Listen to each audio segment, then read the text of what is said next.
అందరికీ నమస్కారం. వన్హిస్తస్య జలాయతే జలనిధిః కుల్యాయతే తత్క్షణాన్ మేరుస్వల్పశిలాయతే మృగపతిః సద్యః కురంగాయతే వ్యాలోమాల్యగుణాయతే విషరసః పీయూషవర్షాయతే యస్యాంగేఖిలలోకవల్లభతమం శీలం సమున్మీలతి. ఎవరైతే మంచి స్వభావాన్ని కలిగి ఉంటారో అటువంటి వాళ్ళకి పెద్ద పెద్ద మంటలేమో నీళ్లలాగా ఉంటాయి. అలాగే మేరుపర్వతమేమో చిన్న రాయిలాగా ఉంటుంది.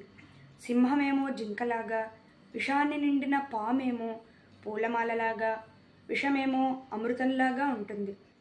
మనం మంచి స్వభావాన్ని కలిగి ఉంటే మనం ఎటువంటి కష్టమైన పరిస్థితుల్లో ఉన్నప్పటికీ కూడా ఎంతో సులువుగా దాటిపోతాం అనేది ఈ శ్లోకం యొక్క భావం.